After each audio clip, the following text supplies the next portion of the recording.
करीब 2 साल हो रहे हैं आपके सरकार को। आपसे मैं जानना चाहता हूं मुख्यमंत्री महोदय कि इन 2 सालों में आपके हिसाब से आपकी सबसे बड़ी कामयाबी और सबसे बड़ी नाकामी क्या? देखिए, मुझे ऐसा लगता है कि कामयाबी तो कई है, लेकिन इसमें सबसे महत्वपूर्ण बात यह है कि हम सत्ता में आए, उसके बाद अभी 2 साल हम पूरे कर रहे हैं। 2 साल बहुत बड़ा अकाल, उसका सामना हमने किया। 4 साल से महाराष्ट्र में अकाल है और 40,000 गांवों में से 29,000 गांवों में अकाल। तो करीब करीब महाराष्ट्र अकाल से पीड़ित रहा। लेकिन इस अकाल में हमने इस चुनौती को अवसर में परिवर्तित करने का प्रयास किया और जलयुक्त शिवार जो हमारी योजना है, जो एक प्रकार से पानी का आंदोलन बनी, हमने यह तय किया कि 5 साल में 20,000 गांव जो हमेशा अकाल में जाते हैं उनको अकाल मुक्त करेंगे। उसकी योजना हमने तैयार की और आज मुझे बताते हुए खुशी है कि 4,600 गांव हम अकाल मुक्त कर चुके हैं। 5,000 गांवों की और हमारी योजना कार्यान्वित हो गई है और 5 साल में 20,000 गांवों को हम अकाल मुक्त करेंगे। और मुझे इस बात की खुशी है कि जनता कर रही है, जन आंदोलन बना है, केवल सरकार की योजना नहीं रही है। और अभी आप अगर जाकर देखोगे तो हर जगह लोगों ने जो व्यवस्थाएं खड़ी की सरकार की मदद से, आज हर जगह पानी दिख रहा है। एक एश्योर्ड इरिगेशन, क्योंकि महाराष्ट्र में 82% खेती ये ईश्वर के भरोसे थी, उसको एश्योर्ड इरिगेशन नहीं था। आज हमने पिछले वर्ष 6 लाख हेक्टेयर जमीन इरिगेशन के नीचे लाई, इस लाख और 6 लाख हेक्टेयर जमीन इरिगेशन के नीचे हम लोग ला रहे हैं। तो मुझे लगता है कि हमारी कई कामयाब स्कीमों में ये बहुत कामयाब रही। दूसरी एक और मुझे यहाँ बतानी चाहिए कि एजुकेशन के मामले में हमने, अगर आप पिछले 15 वर्षों के जो इकोनॉमिक सर्वे के रिपोर्ट से वो अगर देखोगे तो महाराष्ट्र एजुकेशन में 13वें, 14वें, 15वें और 16वें क्रमांक पर रहा है, उससे कभी इंप्रूव नहीं हुआ। पिछले 1.5 साल में हमने प्रगत शैक्षणिक महाराष्ट्र अभियान शुरू किया। इसके तहत 25,000 स्कूल हमारे डिजिटल हुई। 17,000 स्कूलों का हमारा लर्निंग आउटकम 100% है। आपको पता है देश के अंदर ये माहौल है कि 5वीं के 60% बच्चों को तीसरी की किताब नहीं पढ़ने आती, तीसरी के 59% बच्चों को पहली की किताब नहीं पढ़ने आती। लेकिन महाराष्ट्र में भी 17,000 स्कूल हम ऐसे कर चुके हैं कि जहां के बच्चे 100% लर्निंग आउटकम पे चल रहे हैं। और इसका दूसरा फायदा यह है कि 15,000 बच्चे प्राइवेट इंग्लिश मीडियम स्कूल को छोड़कर सरकार के स्कूलों में वापस आए हैं। आपके हिसाब से आपकी सबसे बड़ी नाकामी क्या है? वो तो आप बताएंगे। नहीं, मैं क्यों बता, आपने फटाफट गिना दिए अपने अचीवमेंट्स, तो आपने भी सोचा होगा आपके हिसाब से सबसे बड़ी नाकामी, सबसे बड़ा नाकामी का तो हिसाब 5वें साल लगता है जी, अभी तो दूसरा साल चल रहा है। अगर आप महाराष्ट्र के किसी भी शहर, किसी भी डिस्ट्रिक्ट में जाओ, लाखों की तादाद पे लोग सड़कों पे हैं। जिस तरीके से इस राज्य की 1/3 जो आबादी है मराठों की, वो एक तरीके से जंग लड़ रही है आपकी सरकार के खिलाफ, लगातार सड़क पे उतर रही है। और जितनी भी पार्टियां, को समझ ही में नहीं आ रहा कि इतना बड़ा आंदोलन कैसा खड़ा हो गया। कुछ लोग कहते हैं कि एक एंटी ब्राह्मणिकल, चूंकि एक नागपुर का ब्राह्मण बैठा दिया गया महाराष्ट्र में, उसके खिलाफ एक आंदोलन है। कुछ लोग कहते हैं कि इकोनॉमिक एस्पिरेशंस लोगों की पूरी नहीं हो रही, उसके खिलाफ आंदोलन। हकीकत यह है कि आपके राज्य में लाखों लोग सरकार के खिलाफ, व्यवस्था के खिलाफ सड़क पे उतर रहे हैं। क्यों हो रहा है ये? पहली बात तो यह है कि ये सरकार के खिलाफ है, ये कहना गलत होगा। व्यवस्था के खिलाफ अपेक्षा सरकार से है, इसको पूरा सरकार कर सकते है। और ये बार बार सारी संगठनाओं ने निश्चित रूप से बताया है। कुछ लोग इसमें राजनीतिक फायदा ढूंढने के लिए सरकार के खिलाफ है, मुख्यमंत्री के खिलाफ है, ठीक है, वो तो चलता है उसमें। मूल रूप से इसका अगर कारण हम देखेंगे तो ये एक लड़ाई मराठा समाज में जो विस्थापित है उनके प्रस्थापितों के खिलाफ है। क्योंकि मराठा समाज में 25% लोग ऐसे हैं कि जिनको सारी चीजें मिल गई, लेकिन 75% लोग ऐसे हैं जो पीछे रह गए, जिनको शिक्षा में वो पिछड़े, किसान है लेकिन खेती किसानी में पिछड़ गए, अलग अलग प्रकार की समस्याओं से आज वो ग्रसित है। और ये उनका आक्रोश है। और ये कोई हमारी सरकार आने से आक्रोश खड़ा नहीं हुआ है, ये पिछले 40-50 सालों का उनका आक्रोश है। और जो बातें वो कह रहे हैं उनमें से कई बातें सही है। आज देखिए, हमने शिक्षा का निजीकरण कर दिया महाराष्ट्र में, सबसे पहले महाराष्ट्र ने किया। अब हमारे इंजीनियरिंग कॉलेजेस में 6,000 जगह है सरकार की, और प्राइवेट इंजीनियरिंग कॉलेज में 1,45,000 जगह है। और प्राइवेट इंजीनियरिंग कॉलेज की फी 50,000 है, 1 लाख है, 1.5 लाख है। कहां से किसान का बेटा देगा? और इसलिए रिजर्वेशन की मांग उसमें से आई है। लेकिन हमने उसके ऊपर उपाय किया कि रिजर्वेशन की लड़ाई तो कोर्ट में चल रही है, लेकिन अगर प्राइवेट इंजीनियरिंग कॉलेज में 6000 जगह है तो उसमें 15% रिजर्वेशन भी मिला तो 900 जगह मिलेगी, बाकी लोगों को कैसे पढ़ पाएंगे। इसलिए हमने उसके ऊपर उपाय ये किया कि अभी हमने सरकार की ओर से एक स्कीम, राजर्षि शाहू महाराज स्कीम हमने घोषित की, जिसके तहत हम ये जो प्राइवेट कॉलेजेस है इनकी जो सीटें हैं इस पर हम लोग फी प्रतिपूर्ति दे रहे हैं। 50% फीस ये सरकार उसका वहन करेगी, 6 लाख तक जिसकी इनकम है। इस प्रकार की योजना हमने लाई, तो आज इतनी सीटें समाज के लिए उपलब्ध होगी। जो लड़का 70%, 75% अंक पाता था, केवल पैसा नहीं है इसलिए पढ़ नहीं पाता था, ये उसका आक्रोश है। तो मुझे लगता है कि ये जो आक्रोश है, किसान आज 4-4 साल, 5-5 साल जब अकाल पड़ता है, किसान को बेटे को पढ़ाना है, शहर में रखे कैसे, रखने के लिए पैसा कहाँ है। आज हमने पंजाबराव देशमुख योजना के तहत उस किसान के लिए, और जो बड़े पैमाने पर मराठा है, उस किसान के लिए हमने व्यवस्था की कि बड़े शहरों में उसका बेटा पढ़ेगा, फीस तो हम ही देंगे और साथ ही में 30,000 रुपया उसके रहने का खर्चा हम देंगे। जो शिवसेना के साथ इस वक्त रिश्ते हैं आपके, उससे आपके काम को करने में जो आपका एजेंडा है उसमें कोई दिक्कत होती है? बार बार हम सामना पड़ते हैं या लोगों के बयान सुनते हैं, वो कई बार सरकार के खिलाफ या बीजेपी की किसी कार्रवाई के खिलाफ बोलते हैं। कुछ ने तो निजाम ऑफ हैदराबाद भी कह दिया कि जिस तरीके से निजाम ऑफ हैदराबाद सरकार अपना राज चला देते वैसे बीजेपी चला रही है। इन सब चीजों से आपका काम मुश्किल होता है? मैं रेगुलर सामना पड़ता नहीं, इसलिए मेरा ठीक चल रहा है। तो सामना पढ़ के आप सबक लेते हैं वहां से, आप उनको नहीं, आप कभी कभी ये नहीं बोलते कि सामना पे लिखने के बजाय मुझे को प्राइवेटली बता दो तो शायद वो बेटर हो? सामना आपके लिए रहता है, हमारे तो प्राइवेटली बात होती है और सब हम ठीक कर भी लेते हैं। आप ठीक कर लेते हैं। आप क्योंकि अभी मैं पूछ रहा था, जैसे अभी जो किनारे में पूछा था वो छोड़ी मंच पे ही से उन्होंने कहा कि 25 साल से हमारा रिश्ता है, लेकिन अब थोड़ी सी अनबन बनती रहती है। अभी देसाई साहब आए थे, आप ही के कोलीग हैं, तो आपके हिसाब से सब ठीक है? मतलब ये तो वैसा ना मियाँ बीवी की शादी है एक तरीके से, भैया जो मियाँ है वो बोल रहे कि सब कुछ ठीक है, बीवी बोले नहीं नहीं तो गड़बड़ है, 25 साल से था, अब अच्छा नहीं है ये। मतलब आपको लग रहा है सब ठीक है, लेकिन जो आपका पार्टनर है उसको नहीं जम रहा है। अभी कल आपके ऊपर एक लेख आ सकता है, आपने बीवी बोल दिया उनको।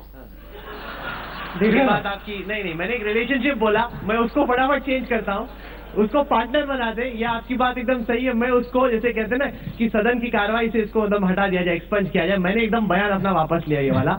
मैंने उसको बोला कि पार्टनर्स के बीच में, 2 पार्टनर्स के बीच का जो रिश्ता है उसको। देखिए ऐसा है कि मूल रूप से 25 सालों से हमारा रिश्ता ये आइडियोलॉजी का है, और इसमें बृहद जो है वो हिंदुत्व और राष्ट्रवाद, ये 2 चीजों के ऊपर हम साथ में आए।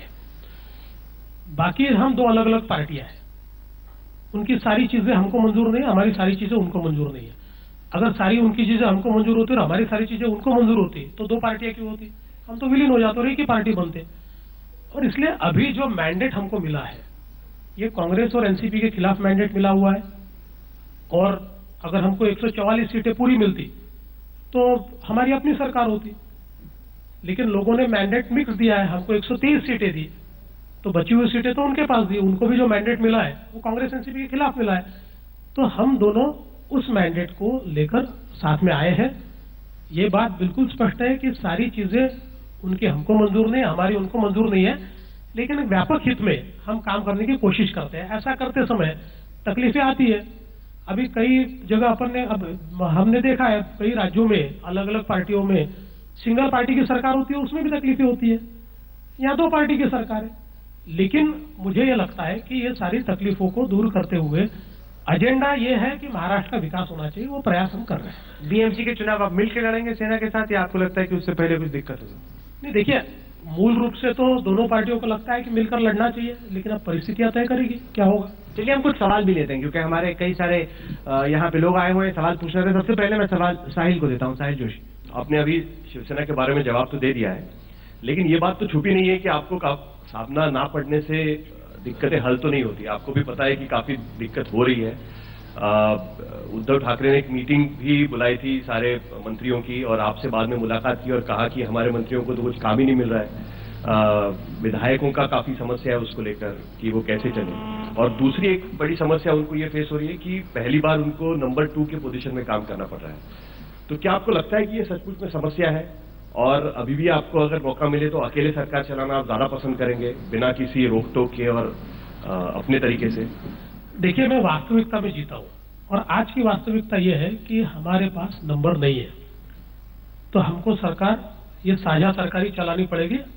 हमारे बलबूते पर यह सरकार नहीं चलेगी। हम 123 और 144 चाहिए सरकार चलाने के लिए।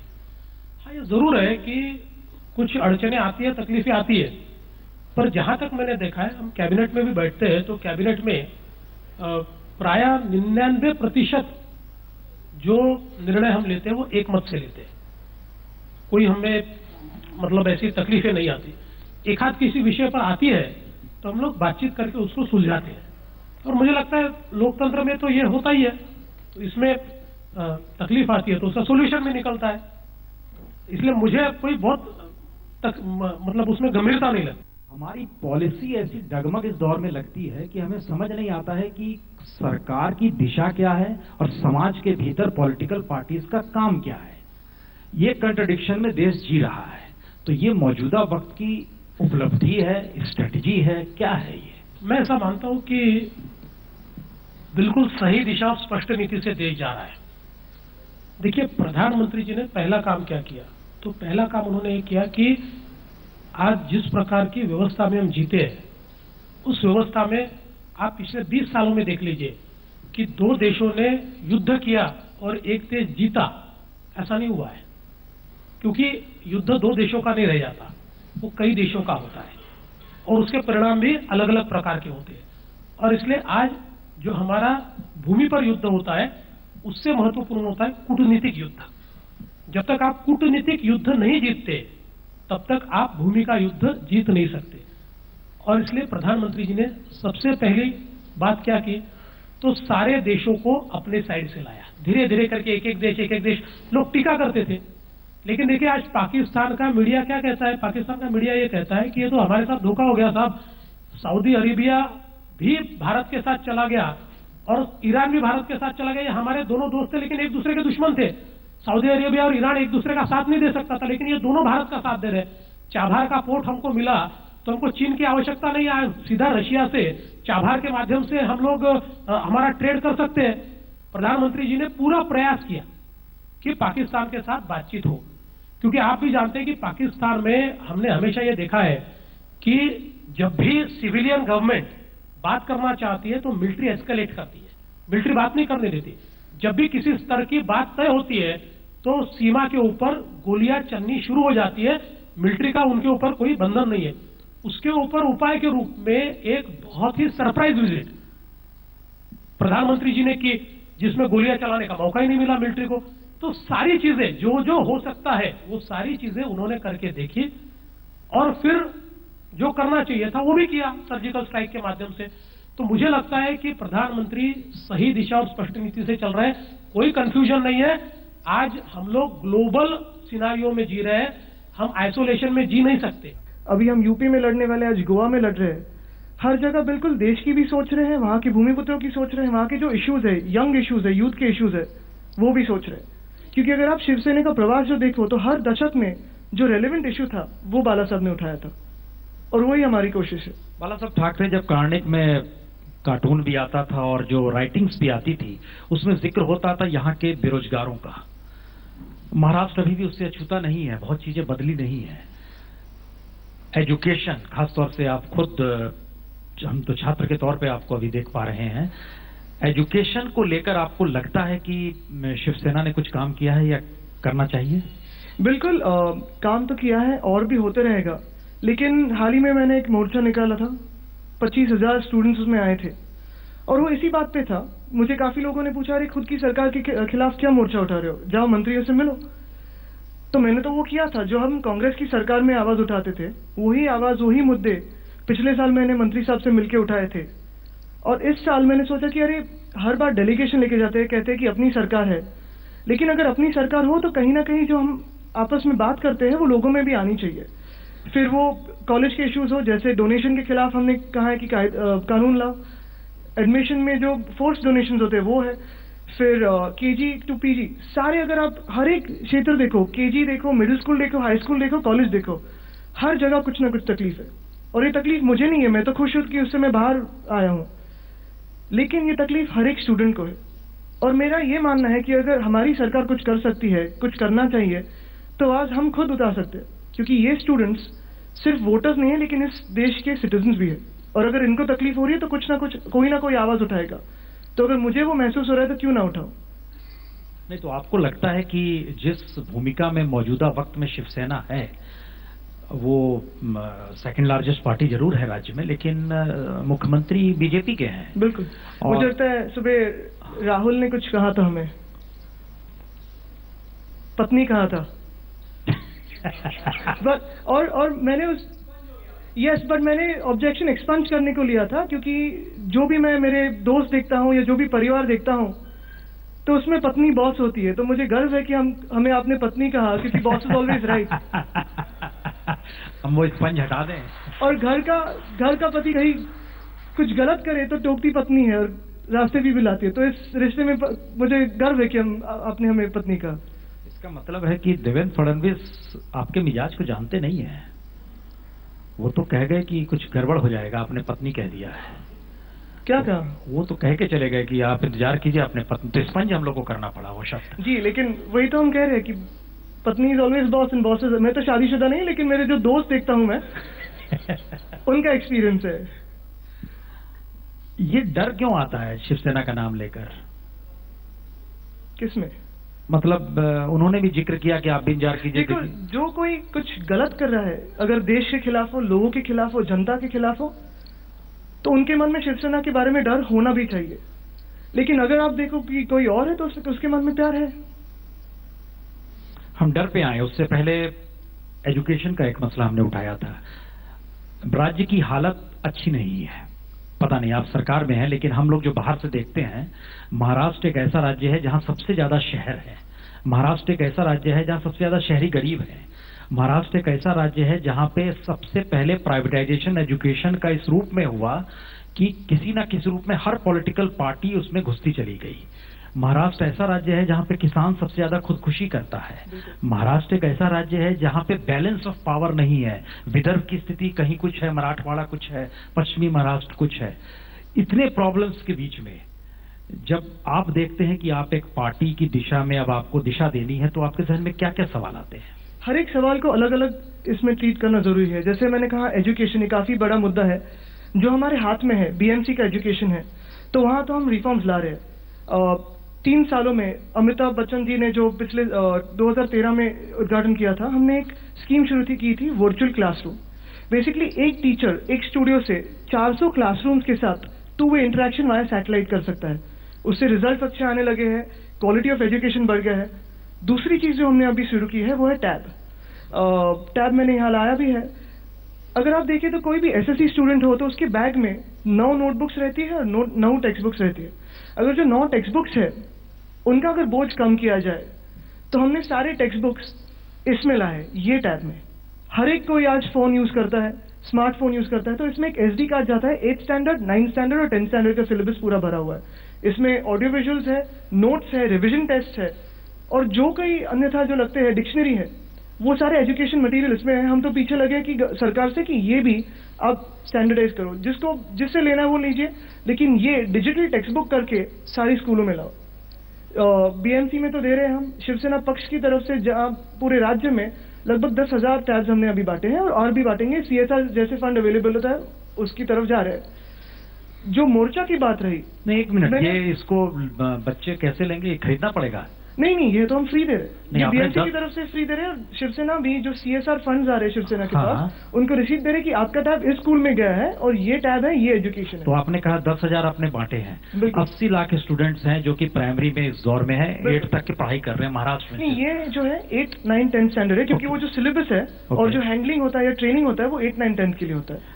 तो महाराष्ट्र का रेंज उसमें भी है जहां पर सबसे ज्यादा बच्चे 8वीं के बाद पढ़ाई भी छोड़ देते हैं, वो लेबर में कन्वर्ट हो जाते हैं। ओके, तो कैसे उसको करेंगे हम लोग?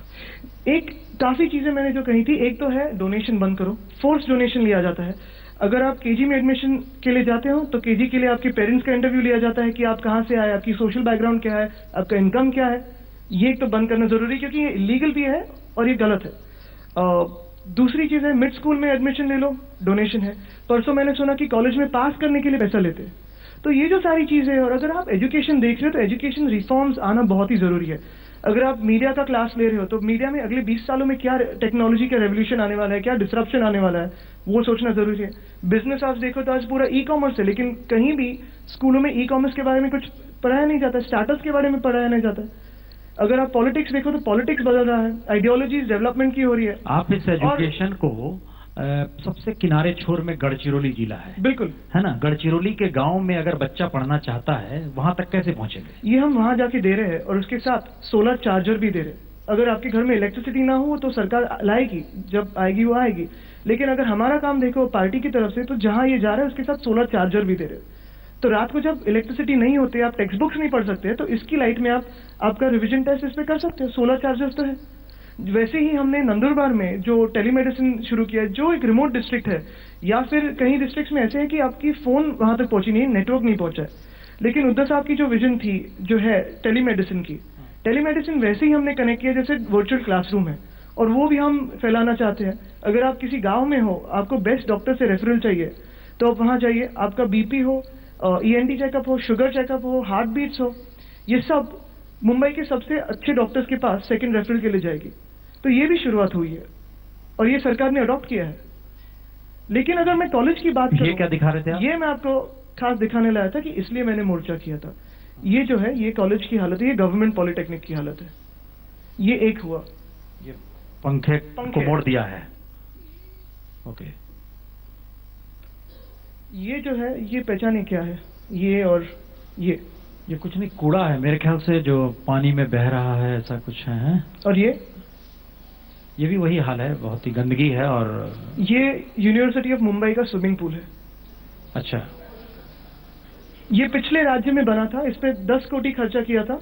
और यही मैं कह रहा हूँ कि ये चीजें जो है वो हमारी सरकार ने बदलनी चाहिए। यही मेरी अपेक्षा है। आप ही की सरकार है, आप ही फोटो दिखा रहे बिल्कुल, हो। तो मैंने यही दिखाया था मंत्री साहब को, कहीं ना कहीं कुछ बदल रहा है, लेकिन जिस रफ्तार से बदलना चाहिए वो नहीं बदल रहा। जैसे कि आज हम रेलवे स्टेशन पे वाईफाई लगा रहे हैं, लेकिन क्या हमने कॉलेजेस में यूनिवर्सिटी ऑफ मुंबई जिसका 111 एकड़ का कैंपस है, वहां वाईफाई लगा है? मैंने तो कब का खत दिया है कि चलो यहाँ वाईफाई लगाते हैं, लाइट्स लगाते हैं, अच्छे से साइकिल ट्रैक बनाते हैं, एजुकेशन रिफॉर्म्स लाते हैं।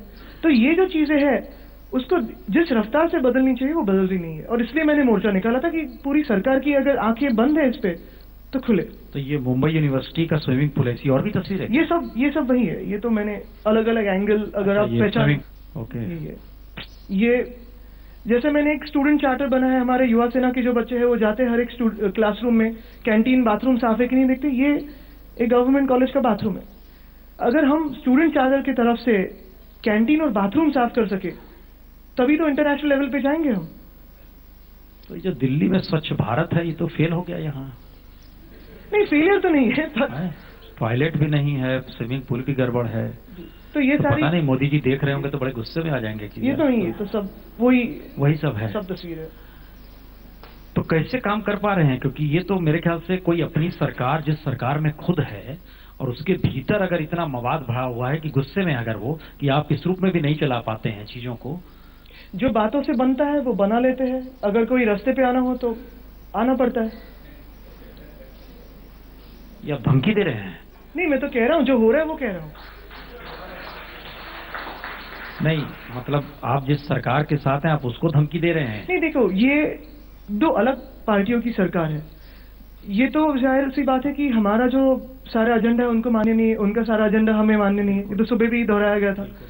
तो कहीं ना कहीं जो कोई तकलीफ है आपस में, जो कुछ बातों से सुधर सकती है वो सुधरती है, लेकिन कहीं ना कहीं पब्लिक सपोर्ट होने के कारण हर एक पॉलिटिकल पार्टी को अपनी बात पब्लिक में भी कहना जरूरी होता है। और इसलिए पब्लिक में आते हैं तो सबको लगता है कि झगड़ा हो गया, चलेगा कि नहीं, लेकिन अभी तो चल रहा है। नहीं, सही चल रहा है, लेकिन अब आप जो तस्वीर दिखाए, ये तस्वीरें दरअसल हमको अपने चैनल पे भी दिखानी चाहिए थी। बिल्कुल, एक रिपोर्टर को रिपोर्ट फाइल करनी चाहिए थी, अखबारों में ये तस्वीरें आनी चाहिए थी। लेकिन आपके सामना में ये तस्वीर क्यों नहीं रहती है? वहां तो दूसरी भाषा रहती है, छोड़ देंगे नहीं, वैसा कर देंगे। आती है, लेकिन सामना में जो आती है वही तस्वीर पता नहीं पढ़ते हैं कि नहीं पढ़ते हैं अभी। नहीं, बड़ा तीखा अटैक होता है प्राइम मिनिस्टर तक को लेकर। नहीं, जैसे मैंने कहा कि जो हमें मान्य है उसके बारे में तो हमने प्रेज किया है। जैसे अभी सर्जिकल स्ट्राइक्स हुए तो खुद उद्धव साहब ने प्राइम मिनिस्टर को फोन किया, कांग्रेचुलेट किया। और हमारी जो आइडियोलॉजी है, कोर आइडियोलॉजी है, उसी के लिए तो साथ रहे हैं। लेकिन जो चीजें मान्य नहीं है, जैसे पहले आपको याद होगा 2014 में जब सरकार बनी थी तब रेलवे की पूरी सारी हाइक हुई थी सबअर्बन मुंबई में, उस पर आवाज पहले शिवसेना ने उठाई थी। फिर बाद में लैंड एक्विजिशन बिल आया था जो सारे स्टेट्स को मान्य नहीं था, उस पर आवाज उठाई थी। जीएसटी पे जो कुछ हमें मान्य नहीं था वो हमने आवाज उठाई थी। तो जहां जहां एक डिसएग्रीमेंट है वहां तो हम दोहराते रहेंगे कि ये हमारा डिसएग्रीमेंट है और ये हमें लगता है कि ऐसा होना चाहिए। तो जब स्टेट गवर्नमेंट में मुखिया बीजेपी का है तो आप ये तस्वीर दिखला रहे हैं, लेकिन बीएमसी के तहत जो चीजें आती है वहां भी तो चीजें अनुकूल नहीं हम करते हैं, हम सुधार रहे हैं, वही तो मैं कह रहा हूँ। जैसे बीच में भी एक एनजीओ का रिपोर्ट आया था, उनके साथ मैं बैठा, उनके साथ एजुकेशन कमेटी की चेयरमैन बैठी, और जो कुछ है वही मैं कह रहा हूँ कि ये अगर प्रॉब्लम्स है तो हमें एक्सेप्ट करना चाहिए कि ये प्रॉब्लम्स है भैया, उसको छुड़ाया कैसे जाए। अगर ये मैंने तस्वीरें 21 मार्च 2015 को दिखाई है तो इस पर अगर आगे कुछ अमल क्यों नहीं हुआ है, क्यों बदल नहीं हुआ इस पर, यही तो मेरा प्रश्न था मोर्चा में। बीएमसी में माना जाता है आप लोग का वर्चस्व है एक लिहाज से, बजट भी कोई छोटा नहीं है, तो आपको लगता है कि जब आप बात कर रहे हो कि हम ऐसा राज्य देखना चाहते हैं, ऐसा एजुकेशन सिस्टम देखना चाहते हैं, हेल्थ सिस्टम ऐसा देखना चाहते हैं, तो बीएमसी के मातहत जो अलग अलग विंग है वो काम कर रही है, आपको ऐसा लग रहा है? बिल्कुल, और मैं ये फख्र के साथ कह सकता हूँ कि बीएमसी जैसे कोई दूसरी म्यूनिसिपल कॉर्पोरेशन नहीं है पूरे देश में। एक तो जितना पॉपुलेशन हैंडल करते हैं हम, उसमें अकाउंटेड पॉपुलेशन है, अनअकाउंटेड पॉपुलेशन है, रोज आते जाते रहते हैं। लेकिन अगर आप देखें तो वाटर कनेक्शन जो है या जितने लोगों को पानी दिया जाता है, मुझे नहीं लगता कि दूसरे शहर में कहीं भी देश में इतना पानी दिया जाता होगा। और जिस रेट को, जितनी सब्सिडी बीएमसी देती है उस रेट को कहीं भी नहीं होगी। एजुकेशन वो भी 5 लैंग्वेजेस में, इंग्लिश है, मराठी है, semi English, Urdu, Hindi, Gujarati, 6 languages, दूसरे कहीं भी शहर में नहीं है। बीएमसी का खुद का अपना डैम बना हुआ है और वो 9th fastest dam in the world है, अब भी बना, मिडिल वैतरना, किसी दूसरे म्यूनिसिपल कॉर्पोरेशन का डैम नहीं है। तो ये जो चीजें हैं, लगभग 4000 बसेस बीएसटी के थ्रू चलती है 400 रूट्स पे, दूसरा कोई भी कॉर्पोरेशन इतना पब्लिक ट्रांसपोर्ट पे फोकस नहीं करता है। तो ये सारा जो बजट है वो बजट किस में जाता है, कैसे जाता है, मुझे लगता है ये भी स्टडी करना जरूरी है। और मुंबई एक शहर है जहां काफी सारे दूसरे प्लानिंग अथॉरिटीज भी है, जैसे एमएमआरडी है, एमएसआरडीसी है, पीडब्ल्यूडी है, रेलवेज है, एयरपोर्ट्स अथॉरिटी ऑफ इंडिया है। इनको सारे 16 एजेंसीज को साथ लेके काम करना, कई तो रिस्पॉन्ड भी नहीं करते, इनको साथ में लेके काम करना, मुझे नहीं लगता कि दूसरा कोई भी म्यूनिसिपल कॉर्पोरेशन ऐसे करता होगा। बिल्कुल मैं नहीं कह रहा हूं कि दूसरे कोई कम है, अपने अपने हिसाब से अच्छे कर रहे हैं, लेकिन जब कंपैरिजन आता है तो मुंबई का कॉर्पोरेशन सबसे आगे होगा। जितना हेल्थ केयर में है, हेल्थ केयर में तो पूरे देश से लोग आते हैं यहाँ, क्योंकि यहाँ सबसे चीपेस्ट हेल्थ केयर मिलता है और सबसे अच्छा स्टैंडर्ड। लेकिन करप्शन भी है, ऐसे कुछ लोग बोल रहे हैं। नहीं, बोलते नहीं है, मतलब बाकायदा कहा गया, बताया गया। देखो, जहां जहां करप्शन केसेस अगर नोटिफाई हुए हैं, वो तो पीछे जो कॉन्ट्रैक्टर्स खराब काम कर रहे थे उनको ब्लैकलिस्ट किया, लेकिन कहीं और काम दिया गया है। जो आपने ट्वीट किया था, जिन कॉन्ट्रैक्टर्स का आप जिक्र कर रहे हैं कि हमने ब्लैकलिस्ट किया, बीजेपी ने काम दे दिया उनको, नासिक में, नागपुर में काम दे दिया। लेकिन हमारा कहना है वो जो हास्य व्यंग करते हैं कपिल, उनका कहना था कि यार ये तो बड़ा मुश्किल है। तो हमने तो पूछा था, सीएम साहब ने पूछा था, मैंने भी उनको रिप्लाई किया था, लेकिन मुझे लगा उनकी केस तो कहीं और चलती गई कि क्यों वो कर रहे थे या क्या हो गया, मुझे पता नहीं। तो डरा के पूछिएगा तो कैसे कोई जवाब देगा? मैंने तो पूछा था, आप मेरा ट्वीट देखिए, मैंने कहा था कपिल जी बताइए कहाँ है, अब म्यूनिसिपल कमिश्नर या मेयर साहब से कहिए, तो वो नहीं, तो किसी ने रिपोर्ट कीजिए। नहीं, ये बड़ी अजीबोगरीब स्थिति है कि मुंबई में कुछ लोग रह रहे हैं या बहुत सारे लोग रह रहे हैं, उसमें किसी को शिकायत होगी, तो शिकायत होगी, वो शिकायत भी क्यों हुई? देखो, ये जो पूरी करप्शन का मामला है, मैं ये नहीं कह रहा हूँ कि सारे इस देश में साफ है, कहीं कहीं पेड न्यूज की भी बातें आती है, लेकिन अगर हम एक्शन ले रहे हैं तो उसका भी जिक्र होना जरूरी है। जहां जहां कुछ इश्यू हो गया तो उस पर एक्शन तो लिया है।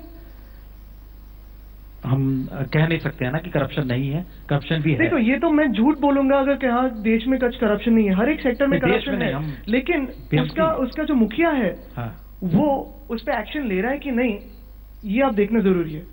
तो अब चूंकि बीएमसी इलेक्शन भी नजदीक आ गया है और शिवसेना का एक प्रभाव रहा हुआ है, तो अब आपको क्या लगता है कि जो पॉलिटिकल पार्टी स्टेट में काम करते हुए ऐसे यूनिवर्सिटीज को रखती है, टॉयलेट्स रखती है, उनके साथ लड़ा जा सकता है?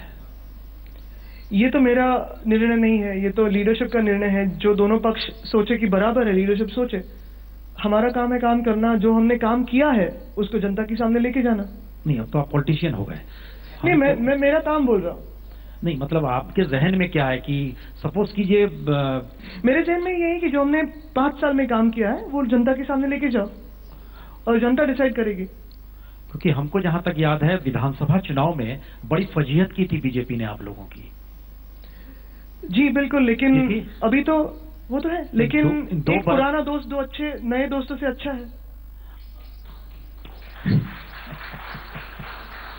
तो आज जब आप खड़े हैं और बीएमसी इलेक्शन नजदीक है, अगले महीने होने जा रहा है, तो क्या होना चाहिए? साथ लड़ना चाहिए सत्ता के लिए या नहीं? अपनी हम लोग कॉम्पिटिटिवली बेहतर काम करते हैं, क्योंकि ये तो मुझे लगता है कि जो अच्छा काम कर रहे हैं उनके साथ सब आएंगे। हम तो अच्छा काम कर रहे हैं, लोगों को पता है कि जो काम हो रहा है उनके आंखें के सामने है, और हम झूठ तो नहीं कहेंगे, हम झूठे बातें नहीं देंगे। तो कुछ शिवसेना भी जो हम बोलते हैं वो हमारे गले में हड्डी बन के नहीं फंसेगी। इसका मतलब है शिवसेना का फिर विस्तार नहीं हुआ ना आदित्य, क्योंकि शिवसेना का विस्तार का मतलब था वो धीरे धीरे धीरे धीरे अकेले आएगी, धीरे ये धीरे। हमारे मन में कभी नहीं था, और इसलिए जो हमारे साथ जो एक कह सकते हैं चीटिंग या बैकस्टैबिंग हुआ, हमने तो एलाई को साथ में लेके बढ़ना था, आगे लेके जाना था। अगर आप देखें तो देश में हमारी भी एक विचारधारा है जो पूरे देश में है। हमने बंगाल में इलेक्शंस लड़े, अभी बिहार में लड़े, यूपी में लड़ने जा रहे, गोवा में लड़ने जा रहे, लेकिन कहीं ना कहीं एक अनकहा अनसुना पैक्ट था कि जहां बीजेपी है, हमारा दोस्त है, सबसे पुराना दोस्त है, उनको तकलीफ ना हो, उनके सीटों पर कोई तकलीफ ना हो, और इसलिए पूरी वोट बैंक एक साथ रहे, कहीं वोट्स टूटे ना।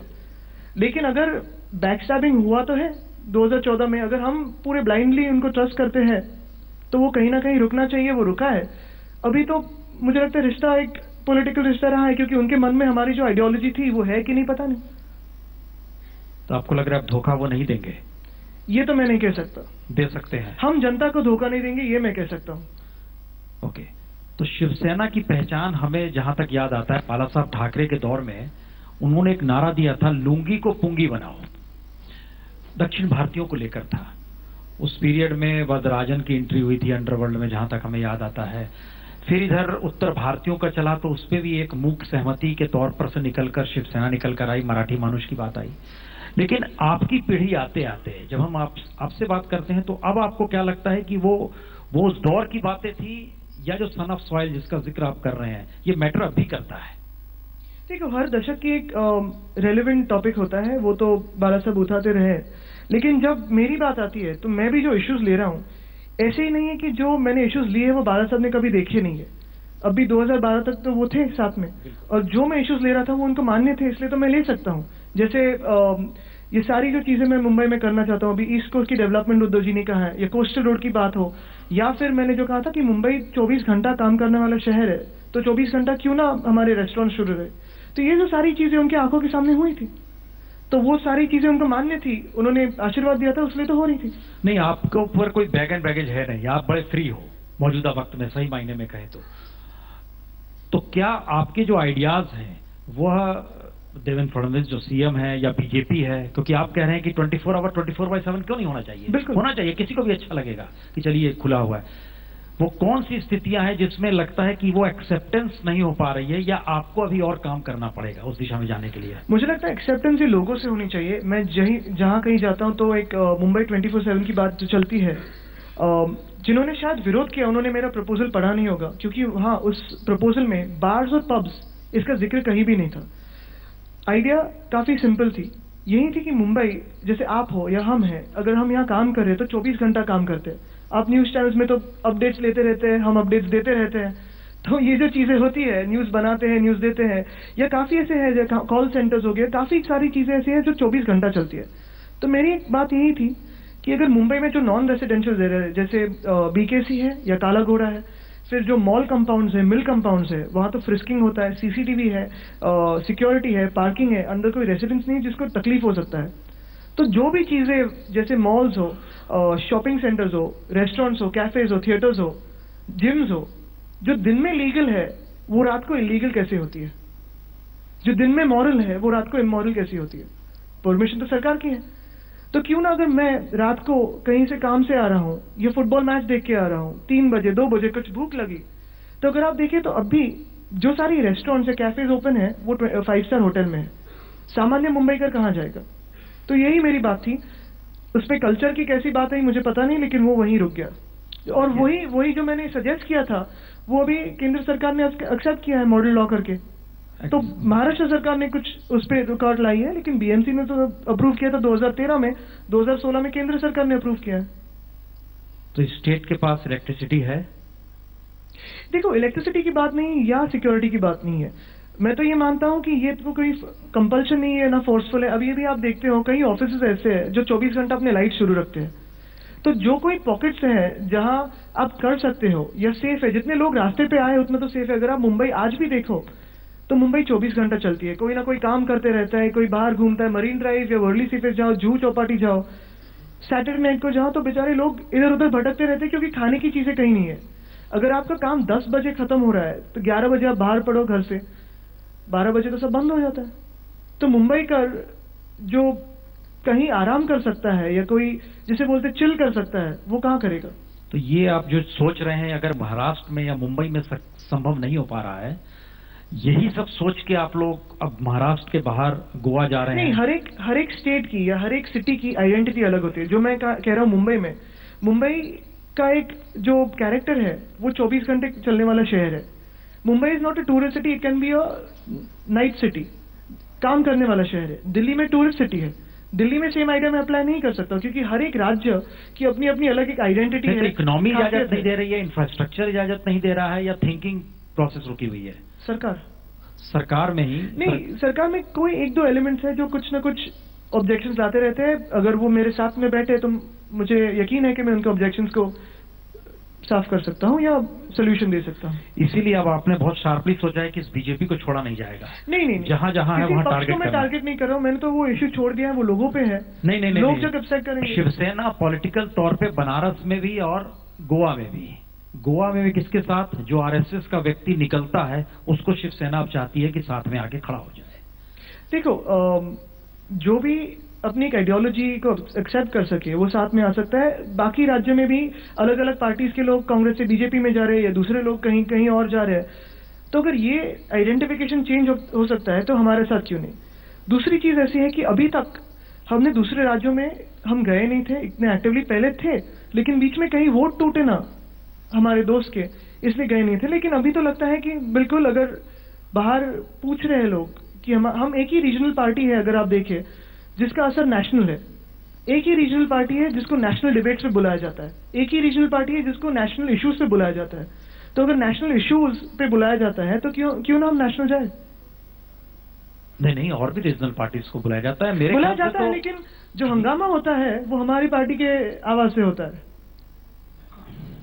आप हंगामा पार्टी खुद को बता रहे हो? हंगामा पार्टी नहीं बता रहे, लेकिन आवाज हंगामा तो आप करते हैं हमारे इश्यूज के साथ। नहीं, वो ठीक है, लेकिन हमें ऐसा लग रहा है कि शिवसेना नेशनल पर्सपेक्टिव में कैसे पहुंचेगी और आपका विजन वहां पर क्या सोच रहा है? देखो, आजकल अगर आप पूरे राष्ट्र की सोचे तो हर एक राज्य में रीजनल पार्टी आगे आ रहा है। यही रीजनल पार्टीज अलग अलग राज्यों में भी जा रहे हैं, अपनी जो आइडियोलॉजी से बता रहे हैं।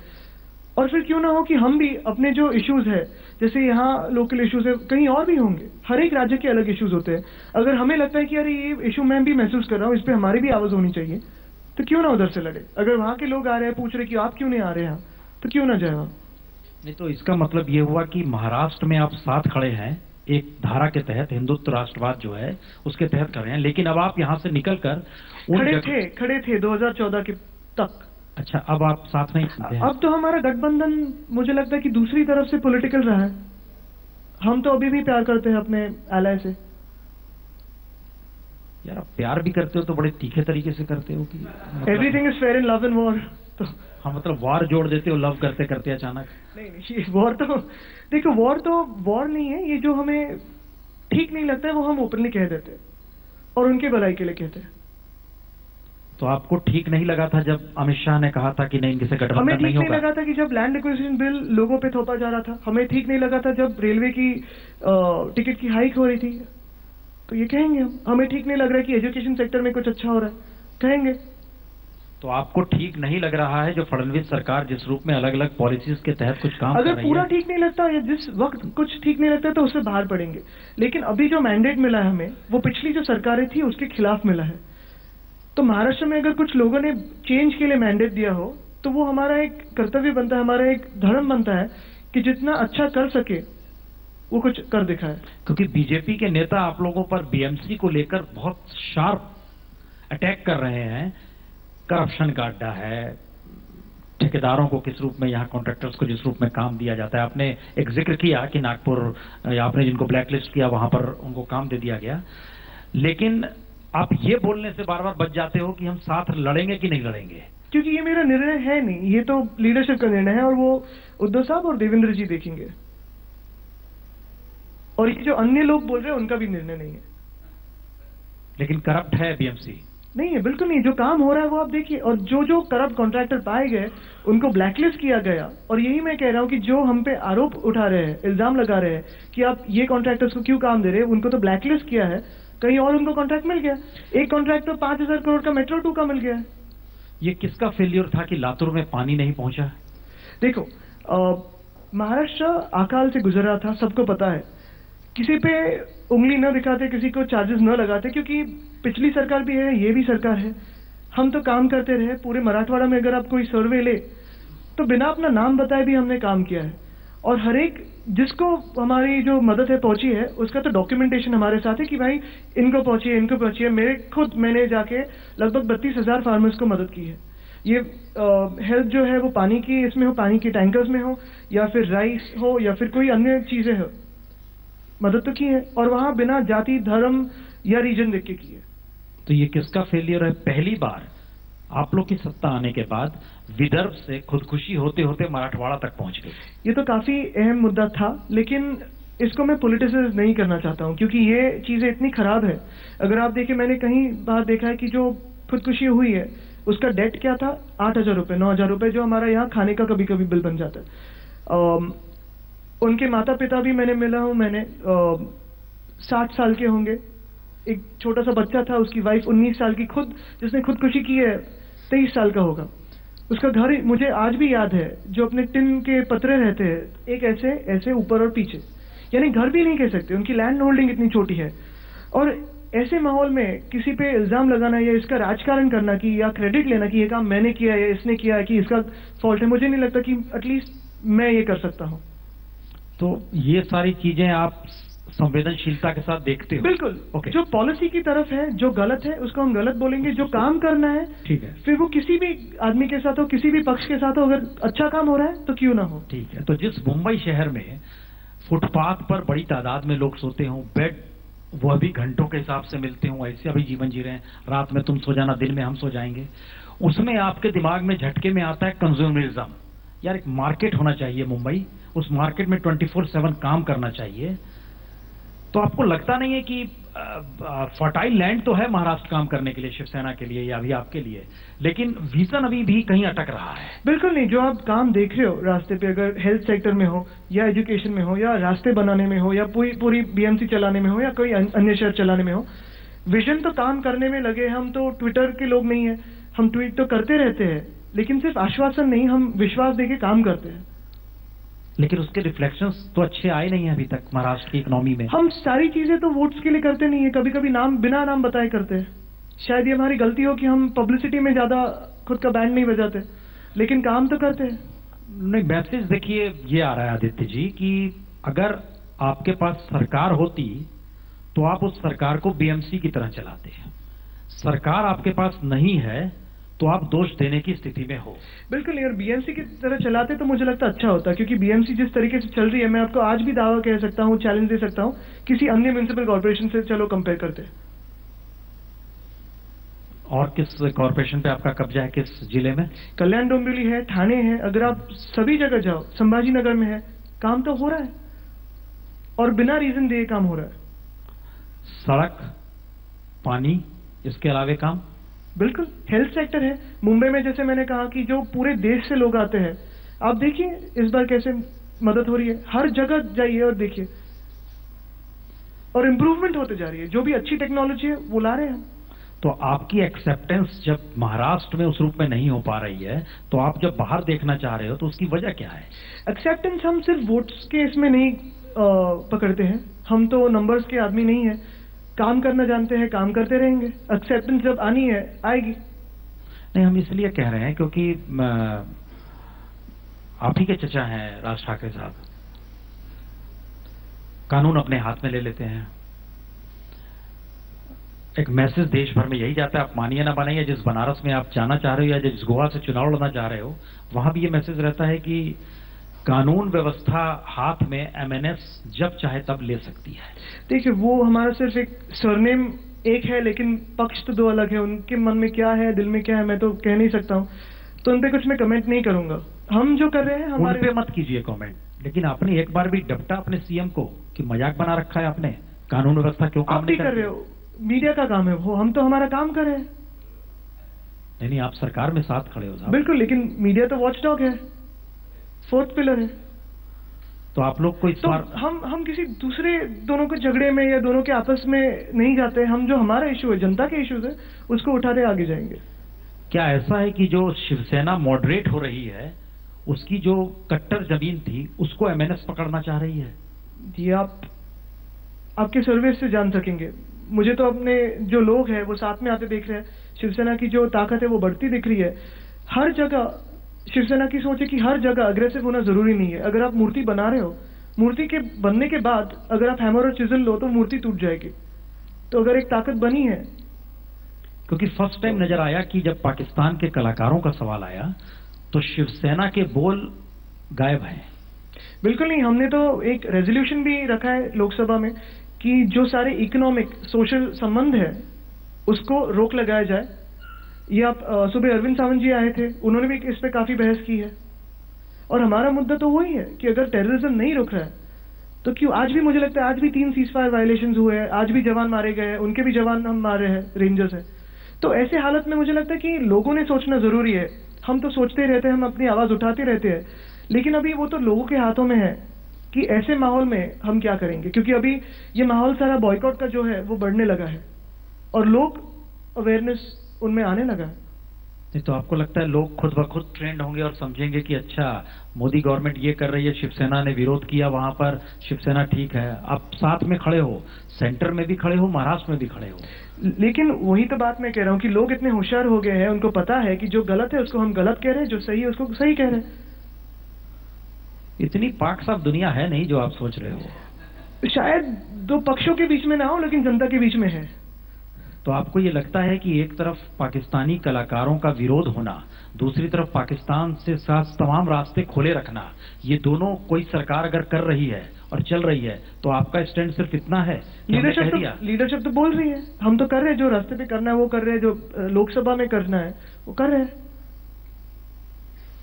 आपका स्टैंड है कि पाकिस्तान का कोई कलाकार मुंबई में आए कि ना आए? बिल्कुल, देखो एक चीज ये है कि जो लोगों के मन में भी है, अभी चाइनीज गुड्स के बारे में भी है, जो हमारे लोगों को बिना देखे कि आप कलाकार हो, आप क्रिकेटर हो, आप बिजनेसमैन हो, बिना देखे, बिना किसी टैग लगाए जिसको गोली मार रहा है आतंकवाद हमारे देश में आके, उनसे संबंध जब तक सुधरते नहीं है तब तक ना रहे। ये हमारी पार्टी की स्टैंड रही है और रहेगी, क्योंकि हमारा कोई पर्सनल झगड़ा है नहीं। ये दो देशों के बीच में, जैसे साउथ अफ्रीका में जब रेसिज्म था, साउथ अफ्रीका पे बॉयकॉट हुआ था, तभी सुधरा। नहीं, आपको जान के हैरत होगी कि जिस बॉर्डर पे गोलियां चल रही है वहां चीजें सामान्य है, मुंबई में हंगामा है। बिल्कुल नहीं, आज भी सीजफायर वायलेशंस हुए। मैं सुबह आज तक का ऐप देख रहा था, उसी पे मैं देख रहा हूँ कि कहाँ वायलेशंस हुए। कल भी हमारा एक जवान मारा गया है, शहीद हुआ है, और सीजफायर वायलेशंस चलते रहे पिछले 4-5 दिनों से। कहीं शेलिंग हो रहा है, कहीं फायरिंग हो रहा है। आज 2 आतंकवादी बारामूला में पकड़े गए हैं। तो ये चीजें तो पता है कहाँ से आ रही है। में सामान्य स्थिति है, अटारी बॉर्डर वैसे ही चल रहा है, कमान ब्रिज जो है वो वैसे ही चल रहा है, उड़ी में जो पुंछ में ब्रिज है वो वैसे ही चल रहा है, आवाजाही दोनों देशों के बीच तो है। एक चीज ऐसे है कि हम आज भी अपनी सारी बॉर्डर्स खुली कर सकते हैं, उनको बुला सकते हैं, चलो आओ नाचो गाओ हमारे साथ। लेकिन जो हम नाच रहे गा रहे हैं उसकी एक सीडी बना के जो शहीद हुए हैं उनके परिवारों को देते हैं और पूछते हैं आपका इसमें क्या रहा है, आपकी क्या राय है, क्यों वो लड़े हमारे लिए, क्यों शहीद हो। वो भी तो आएंगे, नाचेंगे गाएंगे। ये कोई नाच गा नहीं रहा है। हम खाली आपसे ये कह रहे हैं कि पाकिस्तान एयरलाइंस का जहाज जितने पाकिस्तानियों को लेकर 28 और 29 सितंबर के बाद मुझे लगता है उन्होंने कम कर दिए जहाज भी आने। जी नहीं, ये अफवाह है। ये तो मैंने आज तक पे पढ़ा। हाँ, नहीं, गलत पढ़ा है आपने। ऐसा कुछ भी नहीं हुआ है। पाकिस्तान गवर्नमेंट ने इसको डिनाई किया है कि ये ऐसा कुछ नहीं हुआ। ये देखो, ये जो चीजें हैं ये सरकार ने तय करनी है। जैसे डिप्लोमेटिक रिलेशंस होते हैं कि पॉलिटिकल बात हो या ना हो, बट एक बात ये बिल्कुल है कि अगर जश्न करना है, अगर उनके साथ नाचना गाना है या कुछ भी खेलना हो तो क्यों करे। चलो आतंकवाद रुकाओ, हमारे साथ आओ। पर जो अगर रुक रहा नहीं है आतंकवाद, तो फिर हम किस हक से बोले कि चलो सरकार है, सोल्जर्स आप लड़ो, जवानों आप लड़ो, हम इधर खेल रहे हैं क्रिकेट और आप स्कोर सुनो वहां। हम भी आपका स्कोर सुनेंगे कि कितने लोग शहीद हुए, आप हमारा स्कोर सुनो कि कितने विकेट्स गिरे। ये कैसे हो सकते हैं दो चीजें साथ में? यकीनन नहीं हो सकता है, कहाँ इससे इनकार है, लेकिन क्यों हो रहा है वही तो हम आपसे जानना चाह रहे हैं। ये आपने आप लोग उनसे सरकार कहा। में साथ हो, फिर भी हो रहा है। हम तो आवाज उठा रहे हैं और मुझे लगता है सरकार ने भी तो अभी ये काफी गलत आवाज है ना, ये वैसी ही आवाज है ना जैसे हमने सुबह पूछा कि मियाँदाद साहब क्यों आए थे बाला साहब से मिलने। उन्होंने पूछा था कि क्रिकेट हो सकता है कि नहीं, और हमने साफ कहा था कि नहीं। ये दम सरकार में होना चाहिए, और मुझे लगता है जो अभी सर्जिकल स्ट्राइक्स हुए हैं उसी का एक रिफ्लेक्शन है। मियाँदाद जी घर पे आए थे, मियाँदाद क्योंकि उन्होंने पूछा था कि हम क्रिकेट खेल सकते हैं क्या। बाला साहब ने कहा था कि नहीं, बिल्कुल नहीं। जब तक आप टेररिज्म रुकाते नहीं है, जब तक आप क्रॉस बॉर्डर टेररिज्म रुकाते नहीं है, तब तक हमारे देश में आप आ नहीं सकते। तो फवाद खान आपके घर आपसे मिलने आएंगे पूछने के लिए हम लोग आ सकते हैं कि नहीं? हम वही जवाब देंगे, स्वागत करेंगे। नहीं हम वही जवाब देंगे कि पहले आप आतंकवाद रुकाइए फिर कीजिए।